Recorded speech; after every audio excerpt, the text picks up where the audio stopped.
त्रिपुरा नामक गांव में एक जेल था। उसमें बंटी, मिंटू, चिंटू नाम के 3 चोर नए नए जेल को गए। कोर्ट में उन्हें 6 महीनों की सजा सुनाए। जेलर उन लोगों से रसोई में खाना बनवाने लगा। उनमें से चिंटू को खाना बनाने में बहुत मजा आने लगा। वो धीरे धीरे खाना बनाना अच्छे से सीख गया। खासकर मटन बिरयानी बहुत बढ़िया बनाने लगा। उसका बनाया बिरयानी खाकर वहाँ के कैदी उसकी खूब तारीफ करने लगे। ये देखकर जेलर मिश्रा को बहुत जलन होने लगती। उसका कारण था कि वो भी खाना बनाना अच्छे से जानता था।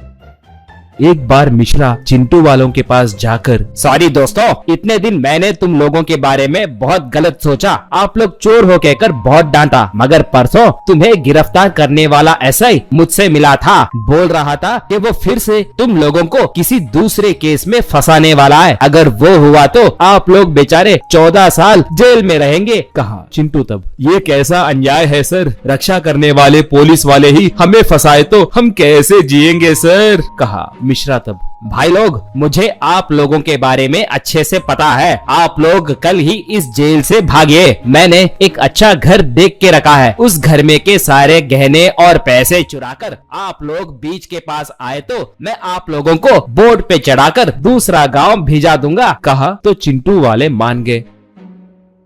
अगले दिन मिश्रा उन्हें एक एड्रेस देकर जेल से भागने में उनकी मदद किया। चिंटू वाले उस एड्रेस को ढूंढते हुए उस घर को पहुंच गए।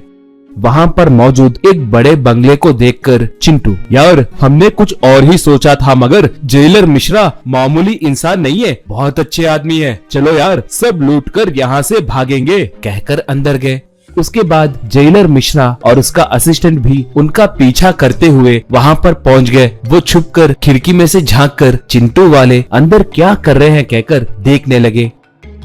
ऐसे चिंटू वाले पूरा घर छानबीन करके बोरियां भर के सोना, पैसे और हीरे इकट्ठा किए। इतने में चिंटू पानी पीने के लिए फ्रिज को खोला। तभी उसे मटन बिरयानी बनाने के सारे सामग्री दिखे।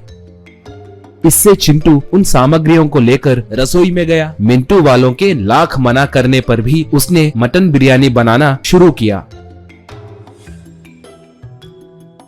ये देखकर जेलर का असिस्टेंट जेलर से, क्या सर उनके पास उतने गहनों की बोरियां हैं, अब आप उन्हें क्या करने वाले हैं, पूछा जेलर तब। अरे पागल, ये किसका घर है सोच रहे हो? ये हमारे आईजी जी का घर है। परसों उसने मुझे बहुत डांटा था ना, इसलिए थोड़ी ही देर में एसीबी वाले भी यहाँ पर आएंगे। वो लोग आकर आईजी के साथ साथ इन चोरों को भी अरेस्ट करेंगे। मेरा बदला पूरा होगा, कहा। इतने में आईजी और उसके दोस्त कार में घर को आए।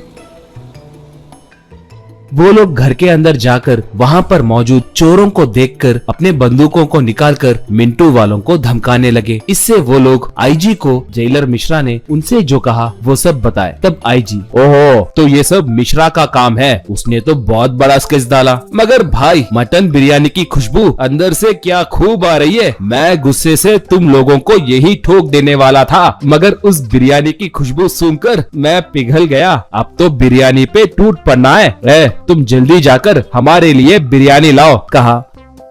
अब वो तीनों आईजी और उसके दोस्तों को बिरयानी खिलाने लगे। ये सब खिड़की में से देख रहा जेलर का असिस्टेंट, सर आप कुछ गलत मत सोचिए सर, आप इतने बड़े बेवकूफ हैं कहकर मैंने नहीं सोचा। कैदियों को भगाना आपकी पहली गलती है, उन्हें हमारे आईजी जी के घर में चोरी के लिए भेजना और ये बात एसीबी वालों को बताना आपकी दूसरी गलती है। देखिए सर, एसीबी वाले और हमारे आईजी सर सब मिलकर कैसे आराम से बिरयानी खा रहे हैं। चिंटू वाले जब जेल से रिहा होंगे तब आईजी वाले उनसे एक होटल शुरू करवाएंगे और आखिर में आपको नौकरी से निकाल देंगे। हाँ एक और बात, मैं आपके पास दिखा तो मैं मेरी नौकरी भी खो बैठूंगा, इसलिए मैं अब यहाँ से भाग रहा हूँ, कहकर वो वहाँ से भाग गया। बाद में आईजी चिंटू वालों को कार में बिठाकर जेल ले गया और मिश्रा को सस्पेंड किया।